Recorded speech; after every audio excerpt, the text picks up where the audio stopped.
Quand le monde vire au chaos, éclater les suffoque dans son vomi. Quand le bon sens a dit ciao et Afida poussait son dernier cri. Il n'y en a qu'une qui puisse faire le boulot. Valérie.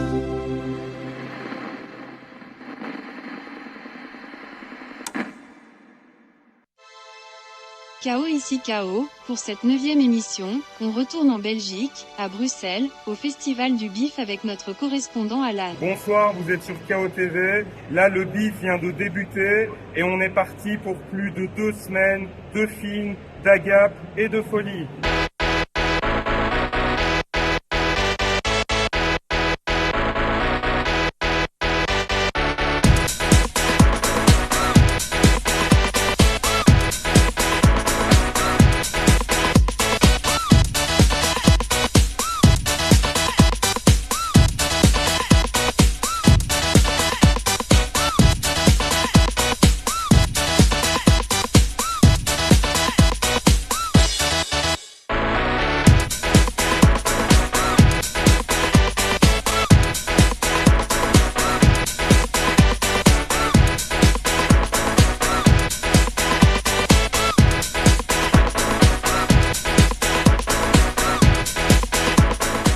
C'est quel film que t'attends le plus pour cette édition du Bif? Pas mal de films coréens et on a un peu tous les jours, une dizaine de films coréens cette année ici sur le festival. Beaucoup de films espagnols vu que c'est un focus espagnol. Mais le film qu'on attend tous, c'est notre François Damien National qui revient demain pour les complices. Donc une histoire, un road trip un peu de fou. Il y a le dernier Alex de la Iglesia, qui est une sorte de road trip un peu déjanté. La suite des Evil Dead en mode beaucoup plus glauque.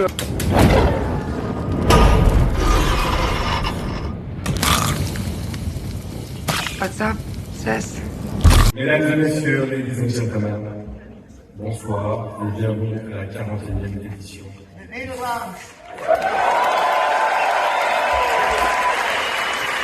Je déclare la 41e festival de Bruxelles ouvert.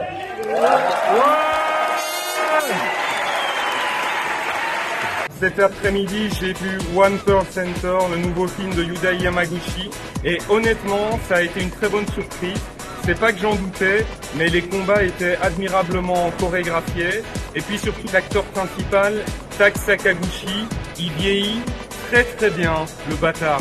Il vieillit super bien.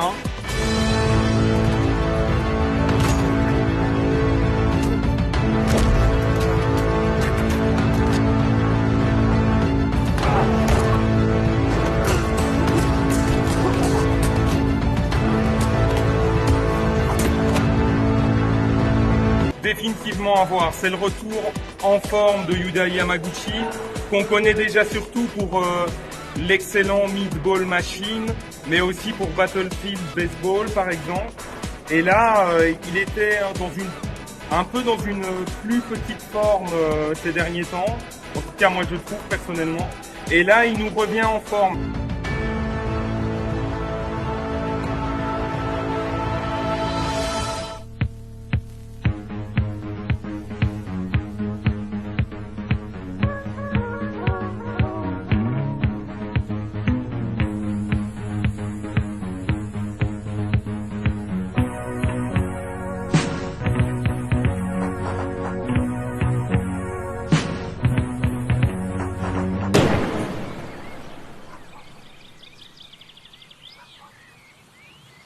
T'as pas mis le truc pour Ah oui, non. Stéphane? Il y a un fusil à pompe dans le coffre. C'est une blague.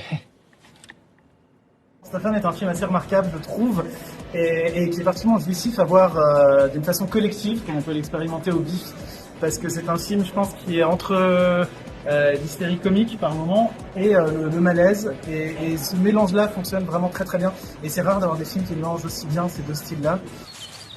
Et qu'est-ce que c'est? C'est mon quad, comme ça on fait le tour de l'île plus vite. Ah ok. Tu peux te mettre juste là derrière. D'accord.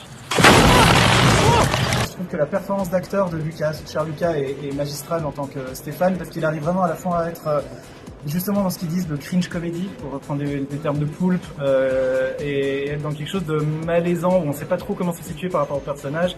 Et en même temps, je trouve il peut être extrêmement touchant dans certains passages et presque te soutirer une petite larme. Et à d'autres moments, il est juste hilarant. Et donc, je trouve qu'il arrive à avoir plusieurs facettes dans son jeu qui sont dingues.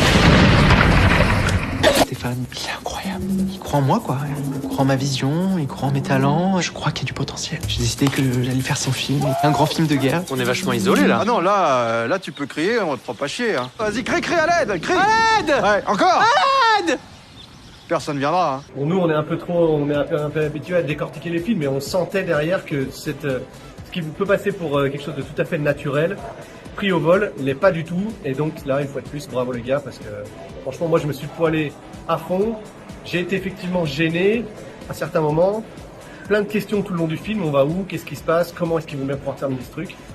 Et puis voilà, au final, pour moi, ouais, voilà, c'était une belle découverte sur ce livre. Une magistrale démonstration de photographie de la part de Xavier Cordonnier qui en tant qu'acteur aussi nous révèle quand même certains talents cachés.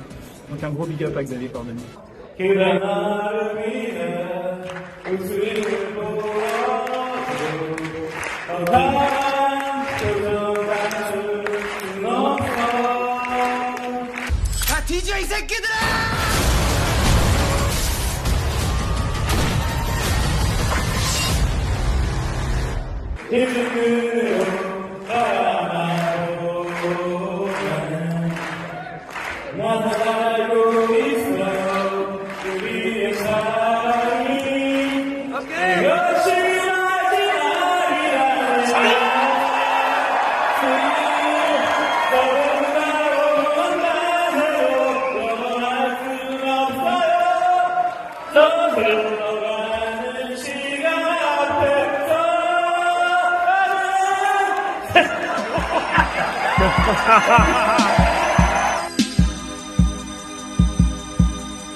Elle est chiffonnée d'une armure.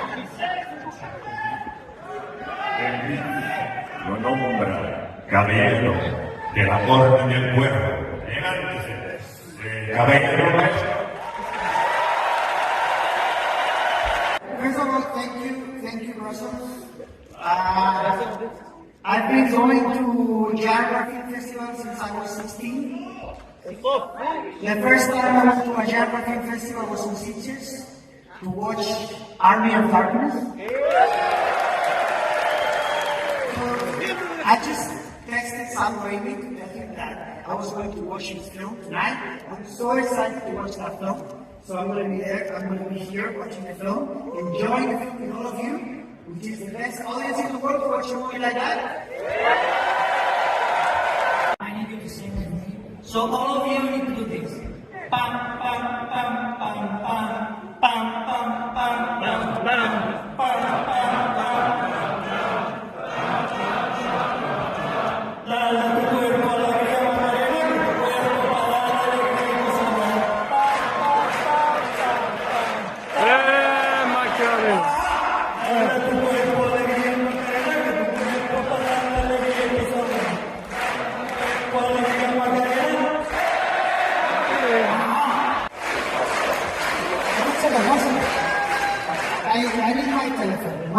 One second. No sé si te Le temps pour moi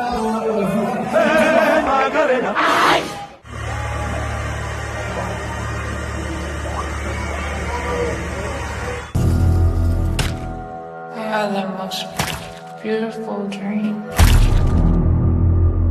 It was the perfect day. Je pense que pour apprécier le film, il faut faire abstraction évidemment des Evil Dead de Sam Raimi.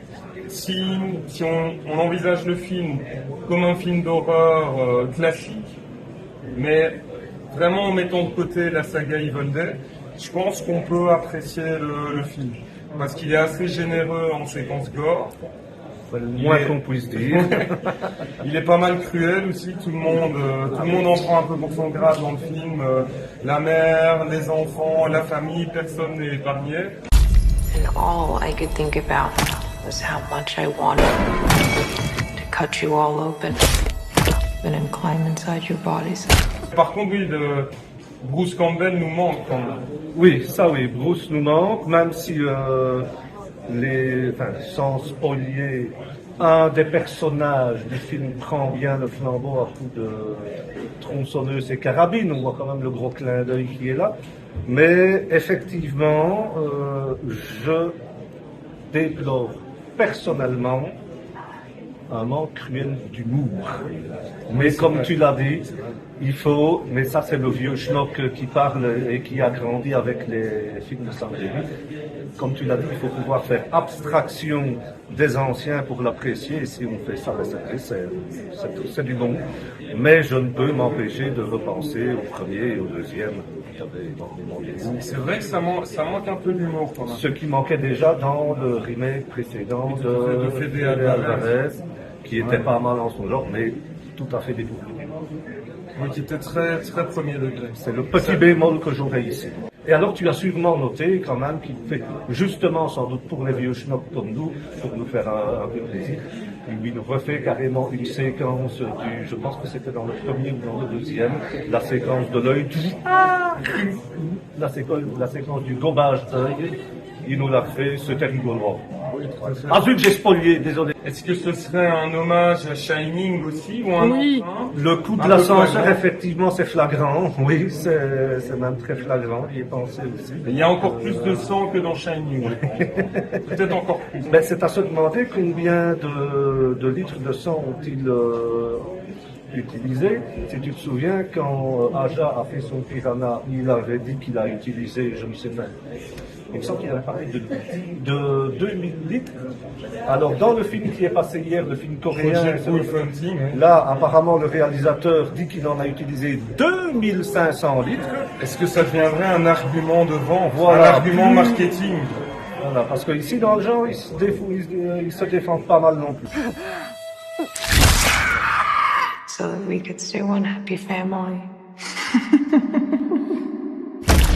Ok, merci les amis, la suite à l'émission numéro 10. C'est l'heure de l'instant critique de la Log Lady.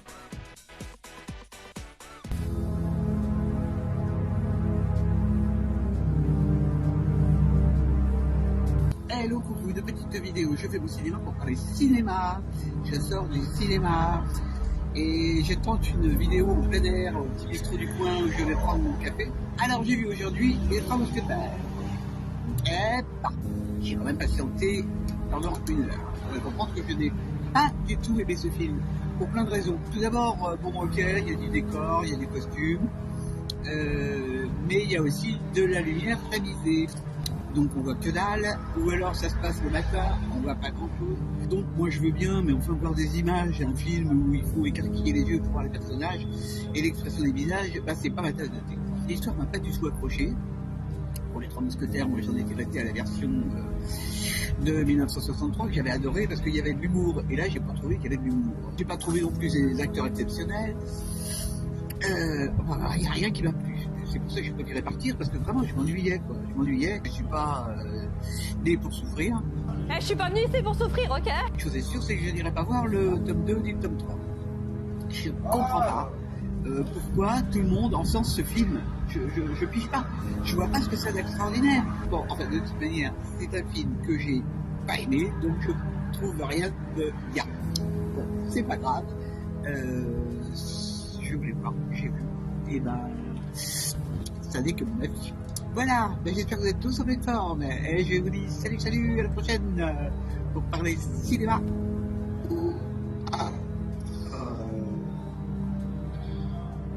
Voilà, c'est tout pour cette fois. Rendez-vous bientôt. Bisous mes amours. Vous venez boire des bières avec nous, à jamais, à jamais, à jamais.